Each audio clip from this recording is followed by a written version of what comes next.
Welcome back to the channel. My name is Brad, and today we're going to talk about RDTE, QDTE, and XDTE. How did they do this week? What are the current distribution estimates? And then I'm going to take you behind the scenes and show you the math, because somebody asked about the math, and I can get it. I realize not everybody might understand the math. That math will be at the end of the video. So if you want to watch, feel free to stay around. This is not financial advice. Take everything with a grain of salt. No, salt's a little nasty. I have to come up with a new saying for that one. RDTE, we're looking good, right? You know, all the calls except Monday, and that's the one that we're going to talk about. I'm going to show you the exact math on that Monday call and how I come up with it being past the strike and that it was actually a loss and not a profit. And we'll talk about that. But at the end of the day, we're going to be looking at about 34 cents, you know, for a distribution, possibly 35, because they still have some treasuries, and it doesn't look too bad. One thing that stands out to me is on Friday, they got a good premium, 1% out of the money, and they wrote 346 contracts. That's a significant jump, but looking good. QDTE, same thing. Tuesday, I said this on Wednesday. Tuesday was a terrible call day for them.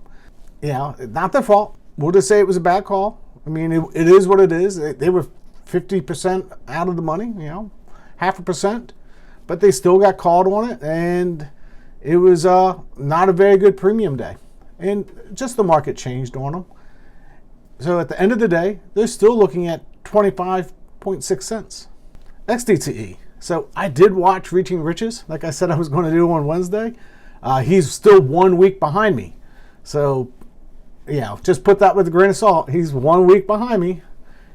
And XDTE still looks better than QDTE, according to his math about how many they're in the money and out of the money. This week, nothing in the money. They made the whole week without being in the money. So congratulations on Round Hill.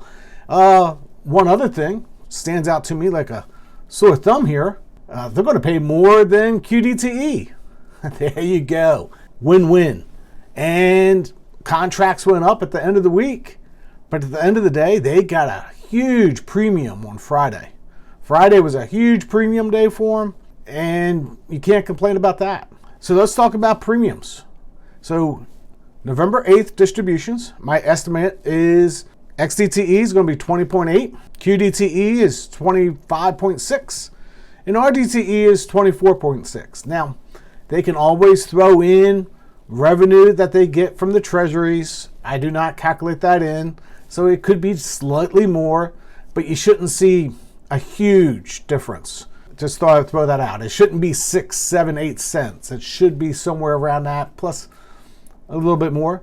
The November 15th distributions, we still have some share count to maybe think about, but they should be XDTE 27.5 cents, QDTE 25.6, and RDTE 34.7. Those are the numbers as of today.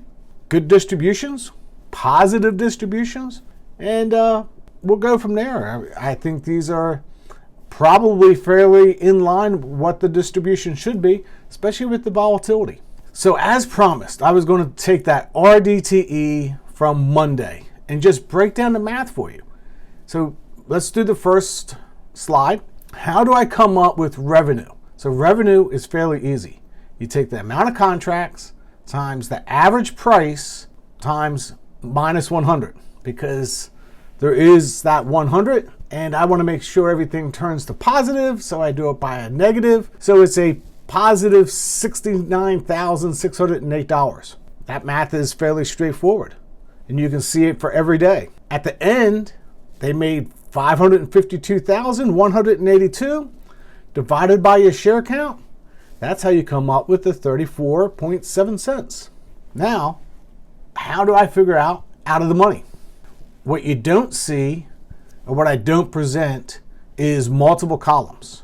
First, you got to understand, I go out every morning or sometime during the day and download all the calls from Round Hill It's intraday trades on their website. You just have to go to each one and download them.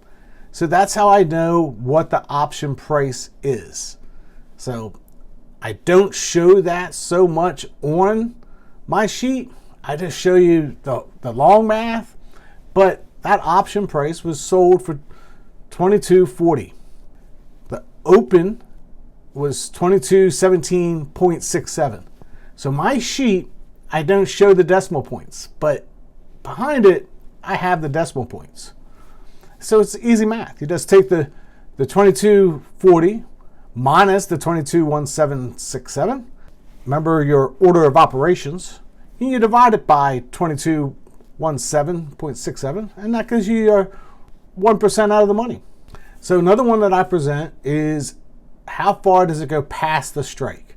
I call it slippage, but it's really how far it goes out of the strike.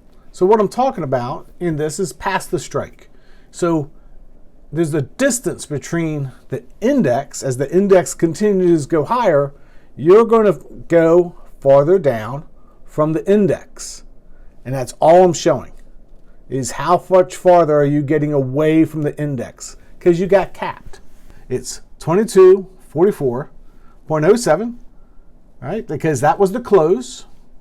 And then you take the option price, you subtract it out, and then you divide it by the option price. And you're 0.18 past the strike. Now, somebody's going to argue, hey, it's cash settled. Well, I know it's cash settled. Not a problem.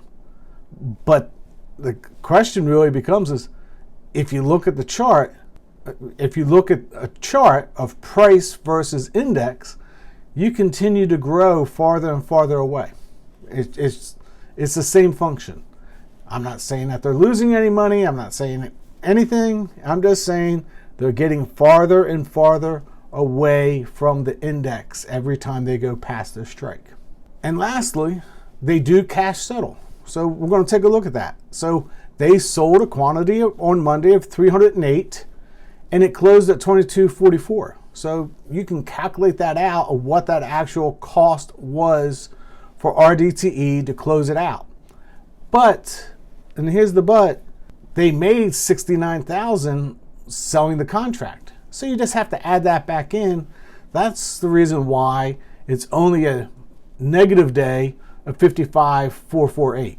That's the math behind this. It's, for me, it was fairly simple, straightforward, but people ask, and then they came up with buying, contracts, and no, it's all cash settled. So there's no difference in cash settling. All right, it goes past, they just have to cash settle. They don't have to buy anything and then exchange it. You and I, we would have to, if we were trading SPY and it went through, we would lose our shares, or we would have to buy those shares to fulfill the contract at that price. They don't have to do that. It's all cash settled. Hopefully this explains the math behind it and what I'm trying to show. If you got any questions, don't make it too difficult, because I kind of spell it out, but maybe somebody has a question. Until next time, God bless.